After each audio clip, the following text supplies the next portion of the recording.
What do you see down the road from this? Well, I'm looking at hopefully doing more fights. I really want. Do I want to say it? Oh fuck it! I want to fight Jake Paul, man. I do want. I really want to break his face. Like I know he's been dodging Gib because he's like, oh, he doesn't have enough clout. But like Gib is getting more views in videos than Jake. So I mean, I don't know where that conversation is coming from. But yeah, I'd love to break Jake's face as well as Logan's. So yeah, that's Jake really thought that he deserved to fight you next. So yeah. Well, I personally don't think as soon as I knock out Logan, I don't think he's gonna want to fight me. I think he's gonna see that and be afraid and just be like, "Yo, actually, I don't know if this whole boxing thing is for me." That's how I feel he's going to move. But either way, like I'd love to, fight a professional, like an actual professional boxer, and see how I do. Like, I'm not. I don't see myself being a world champion. I completely missed the boat in that aspect. But I feel like I could fight, a few pros here and there and show that I am actually good enough to be a professional boxer. So I think that's my mindset. And obviously, I'm going to be smart with who I pick. I mean, I'm going to make sure I pick people I'm not going to just get obliterated by or people who are like insane. But yeah, I definitely would love to do some more pro boxing fights. I mean, I've trained this hard. I might as well continue, right? So, yeah. How you feeling going into next month's fight? Very confident. I know I'm knocking them out. And yeah, I can't wait to, I guess, build my career from him losing. I just felt like with the last fight, obviously I had the heart and the will to really get that win.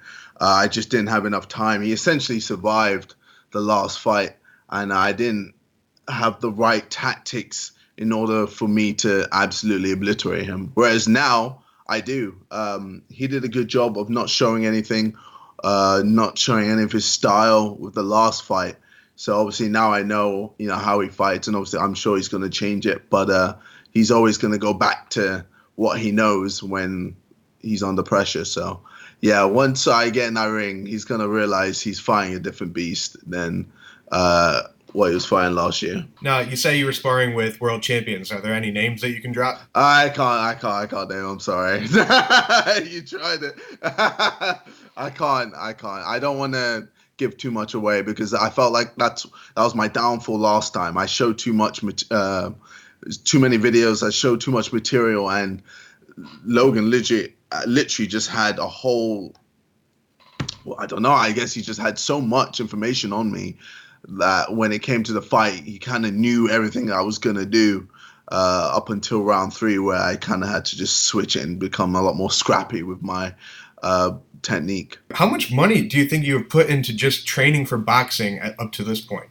I'll probably say close to $300,000. Yeah, I'd say about that. $350,000. Yeah, yeah, it's a lot, but I mean, like, obviously, it's all to make sure I get that W. And I am so certain I'm going to knock out Logan Paul. And I'm not just saying it for the sake of just saying it.